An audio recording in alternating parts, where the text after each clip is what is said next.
Hi, I'm Nicolas Cage, and I'm gonna rewatch some scenes throughout my filmography. At 61 years old, Nicolas Cage, one of Hollywood's most unpredictable, intense, and endlessly fascinating stars, now finds himself facing a reality that no one ever imagined. For decades, he was the actor everyone talked about, the man who could turn any role into a whirlwind of emotion, charisma, and unforgettable energy.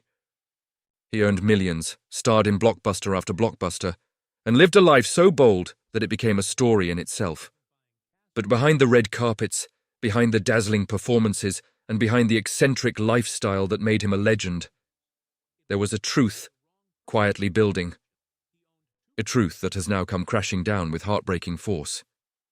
Cage once owned castles, rare cars, exotic animals, private islands, and treasures people only dream of. At one point, he was one of the highest paid actors on the planet. But now the shocking reality is impossible to ignore. Nicolas Cage is bankrupt. And the story of how he got here is far more tragic, complicated, and emotional than anyone ever expected. This is not just about money. This is about a man who worked endlessly, who gave everything to his craft, and who trusted the wrong people at the worst possible time. It's about losses, grief, and a desperate attempt to hold on to a life that was slipping away faster than he could save it. And now, as he faces this painful chapter at 61, the world is only beginning to understand the truth behind the headlines. Before you judge him, before you assume you know the story, hear what really happened to Nicolas Cage. To understand how Nicolas Cage reached this heartbreaking point at 61, you have to go back to the years when he was at the absolute height of his career. He wasn't just successful, he was everywhere. From action thrillers to emotional dramas to quirky independent films, Cage became one of the most recognizable faces in the world. His talent, his energy, and his ability to disappear into any character made him a favorite among directors and fans alike. For a long time it seemed like Nicolas Cage was unstoppable, but beneath all the success, a hidden pattern was forming. Cage was earning massive paychecks, sometimes tens of millions of dollars per movie, but he was also spending money faster than it came in. Not out of carelessness, but out of a desire to experience everything life had to offer. He bought rare items, unusual collections, and properties that sounded like they came straight out of a fantasy novel. To him, these weren't purchases. They were passions, curiosities, and expressions of a mind that never stopped imagining. His real estate portfolio alone grew to an unbelievable size: mansions, penthouses, historic estates, and even castles. Each one seemed symbolic, representing new beginnings, fresh creativity, or simply a place where he could escape the pressure of fame. But the costs of maintaining these properties were enormous, far larger than what anyone outside Hollywood could imagine. Taxes, repairs, staff, upkeep. It all added up faster than he realized, and then the situation worsened when Cage placed his trust in advisors who ultimately failed him. Mismanagement, poor financial planning, and a series of disastrous decisions pushed him toward a cliff he didn't see coming. By the time he realized what had happened, the damage was already spreading. Debts were piling up, payments were overdue, and properties he loved, places filled with memories, creativity, and meaning, were suddenly at risk of being taken away. What made this even more painful was that Cage wasn't reckless or irresponsible in the way the tabloids wanted people to believe. He was simply living life the only way he knew how, passionately, intensely, and with a heart that always reached for something extraordinary. He worked constantly, taking roles back to back just to keep up with the financial pressure. While people joked about his unusual movies, he was silently battling a crisis that was tearing his life apart. Friends began to notice the strain. The once unstoppable Nicolas Cage seemed tired, drained, and overwhelmed. Not because he lacked talent, but because he was trapped in a cycle that felt impossible to escape. And yet he didn't stop. He refused to give up on his responsibilities, his family, or his name. He kept working, even when the world criticized him, mocked him, or questioned his choices. The first signs of collapse came gradually. A castle had to be sold, then another house, then more properties. One by one, pieces of the life he built were stripped away. Some sales were quiet, others were brutally public, And through it all, Cage kept showing up, performing with the same fire he always had, even when everything behind the scenes was falling apart. By the time he reached his early 60s, the truth could no longer be hidden. Nicolas Cage, the star who once seemed invincible, was facing bankruptcy. The world saw the headlines, but very few understood the emotional weight behind them. The regret, the frustration, the heartbreak of watching decades of work disappear in front of him. And this was only the beginning of the struggle. As the financial pressure intensified, Nicolas Cage entered one of the most exhausting periods of his career. He began accepting every role offered to him, not because he wanted to, but because the debts kept growing. And the only way to stay afloat was to work non-stop. What people didn't see was the emotional toll this took on him. Acting had always been his passion, something he approached with heart, creativity, and an almost unmatched dedication. But now, instead of being a choice, it had become a necessity. Every script, every flight, every long night on set was another step in a battle he was struggling to win. The public quickly noticed his sudden shift from major blockbusters to smaller, less polished productions. Critics mocked the movies. Fans questioned the direction of his career. The internet turned it into a joke, not realizing that what they were laughing at was a man desperately trying to protect his family, his responsibilities, and his name. Cage never asked for sympathy, never complained, and never blamed anyone publicly. But behind the scenes, the emotional strain was becoming impossible to hide. This period wasn't just about financial challenges, it was also marked by deep personal heartbreak. Cage endured losses that shook him to his core. He lost people close to him, faced painful changes in his family, and struggled with the emotional scars those moments left behind. Each time he thought things were finally stabilizing, something else would fall apart. And yet, he pushed forward.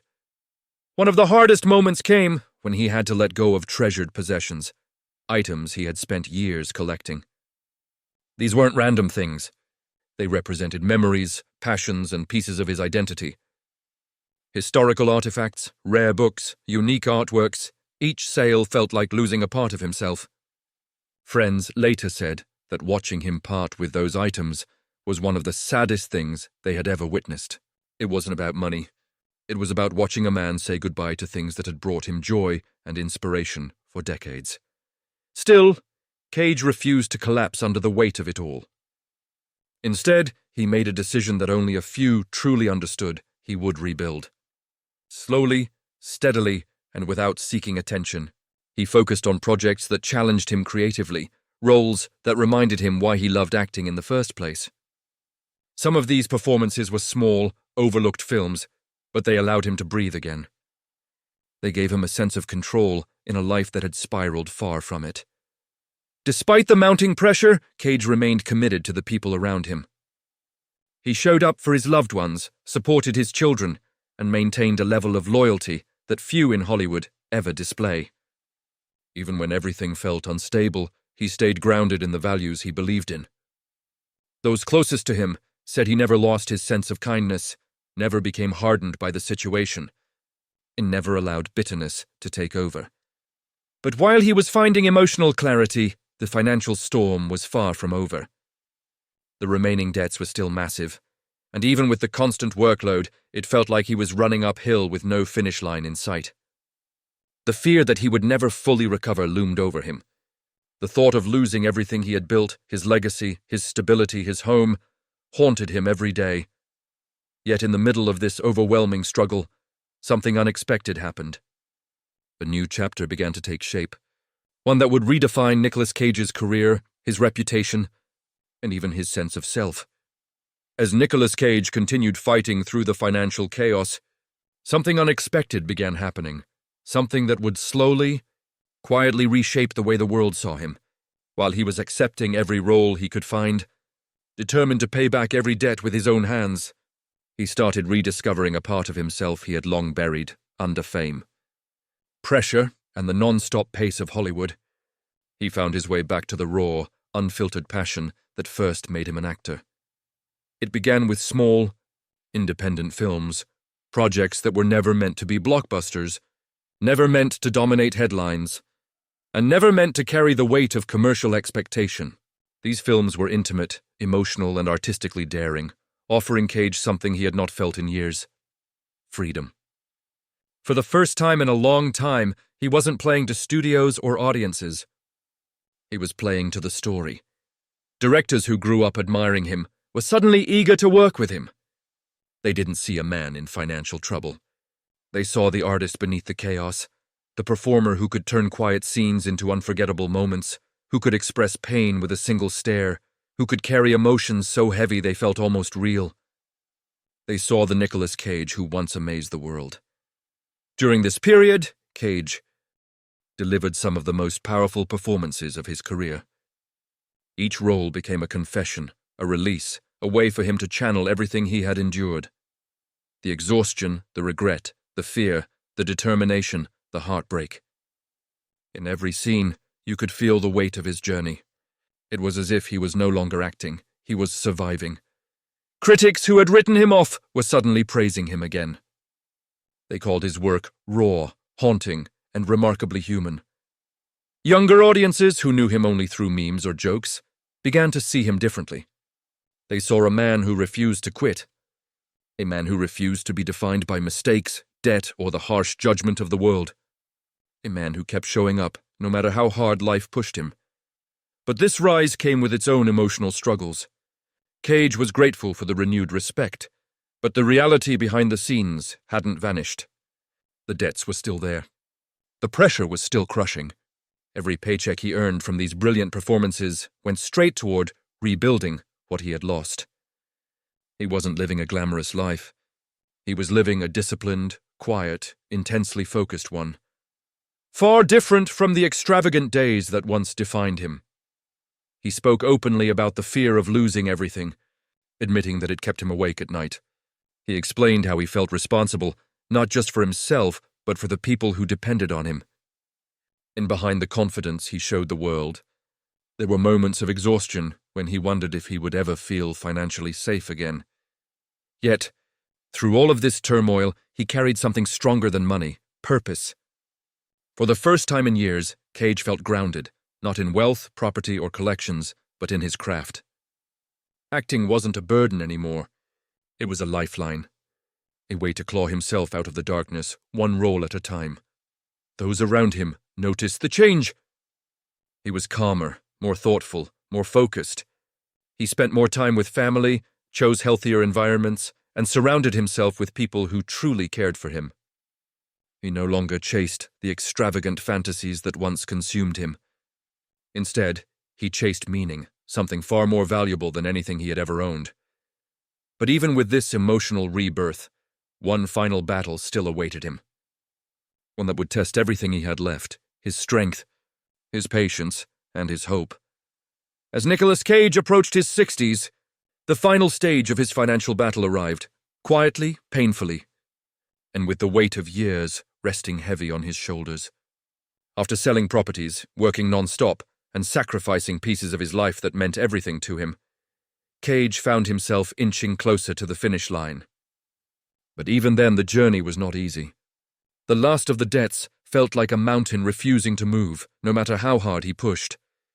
Yet what makes this chapter so powerful is not the struggle, it's the strength he carried through it.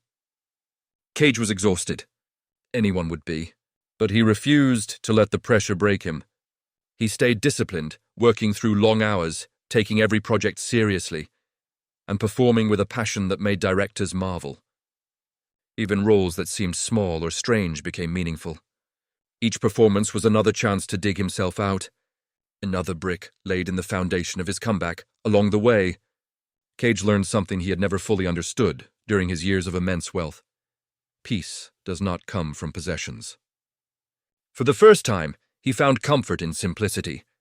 He stopped chasing extravagant things and instead focused on stability, creativity, and the people who had stood by him through every storm. He began protecting his time more carefully, choosing projects he believed in, and living a life that felt real, not glamorous, not excessive, but honest.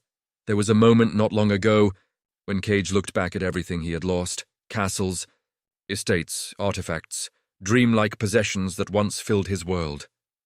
and he realized something heartbreaking but true. None of it made him whole.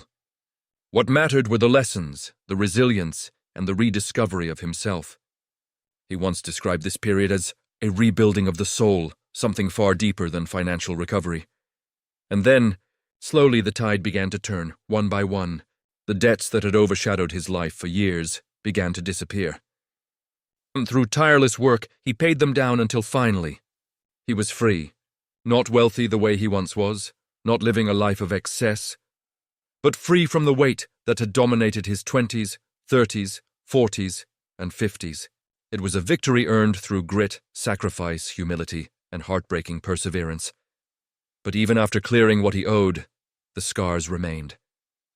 Cage carries them quietly, reminders of how quickly everything can crumble, how important it is to trust the right people, and how dangerous it is to let the world's pressure drive you into a life that isn't truly yours.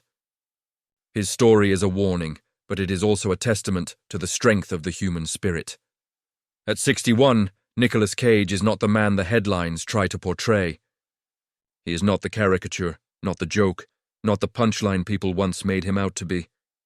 He is a survivor, a man who faced financial ruin, personal heartbreak, public humiliation, and emotional exhaustion, and still refused to fall apart. And today, something remarkable is happening. Cage's career is rising again, not through spectacle, but through authenticity. He is taking on the roles he wants, the stories that matter to him. He is choosing a life of meaning instead of excess. And in the process, he has earned back something far more valuable than wealth, respect. His journey isn't sad because he lost money. It's sad because of everything he had to endure to rediscover himself. But it is also inspiring, because despite every setback, Nicolas Cage never stopped fighting, and now he stands stronger than ever.